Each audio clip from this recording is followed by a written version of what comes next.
નમસ્કાર, હું સુરભી વાલવા. આપ જોઈ રહ્યા છો આરપી ગુજરાત ન્યૂઝ રાજકોટ. રાજકોટમાંથી એક મોટી કાર્યવાહી સામે આવી છે. રાજકોટ ક્રાઇમ બ્રાન્ચે મદારીની ગેંગને ઝડપી પાડી છે.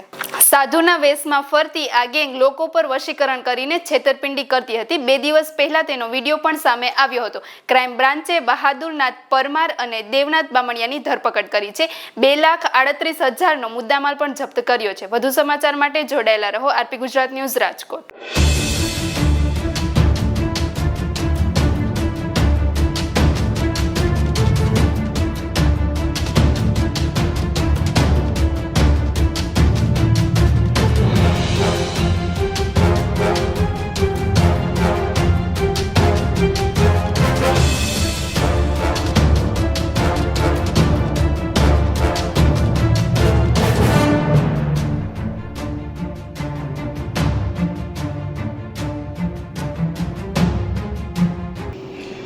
તારીખ 11/9/2025ના રોજ રાજકોટ શહેર પ્રનગર પોલીસ સ્ટેશન તથા ગાંધીગ્રામ પોસ્ટ વિસ્તારમાં અમુક વૃદ્ધ વ્યક્તિઓને ટાર્ગેટ કરી તેમને લલચાવી ફોસલાવી 4 વ્હીલર કારમાં આવેલ અમુક સાધુ વેશમાં આવેલ શખ્સોએ તેમની પાસેથી સોનાના દાગીના લઈ લીધા હોવાની ફરિયાદ આવેલી હતી અને જે મુજબ સંલગ્ન કલમ મુજબ ફરિયાદ ગાંધીગ્રામ પોલીસ સ્ટેશન તથા પ્રનગર પોસ્ટે નોંધવામાં આવેલી હતી.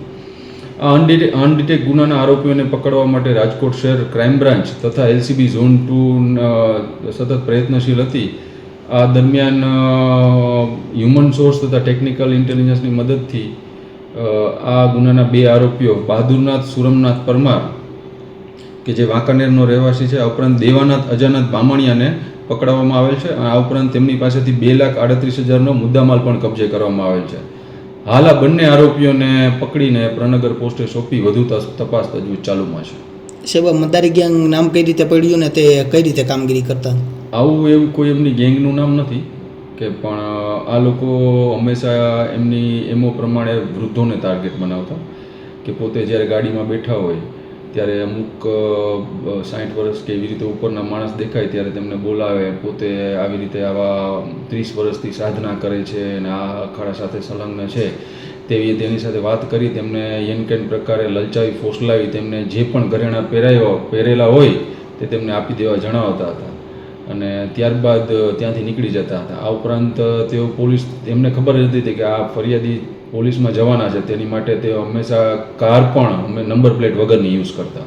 સાહેબ, વશીકરણનું પણ સામે આવ્યું હતું. એક CCTV વશીકરણ કરીને ક્યાંક લોકોને ફોસલાવતા હોય તેવી વાત સામે આવતી હતી. વશીકરણની આમાં હજી સુધી અમારી તપાસમાં કોઈ એવું કંઈ આવ્યું નથી, વશીકરણ કે એવી કોઈ વસ્તુ. પણ આવી રીતે પોતાની વાતમાં જ લલચાવી ફોસલાવી અને યેનકેન પ્રકારે તેમની પાસેથી આ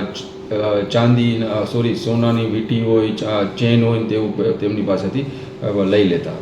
સાહેબ, આ આરોપીનો ગુનાહિત ઇતિહાસ શું? હાલ આ બંને આરોપીઓ છે તેમનો કોઈ ગુનાહિત ઇતિહાસ નથી, પણ આ બંનેને પકડ્યા પછી આપણે રાજકોટ શહેર પ્રનગર પોસ્ટે તથા ગાંધીગ્રામ પોસ્ટેમાં ગુના દાખલ થયેલા ગુના ડિટેક્ટ કરવામાં આવે છે.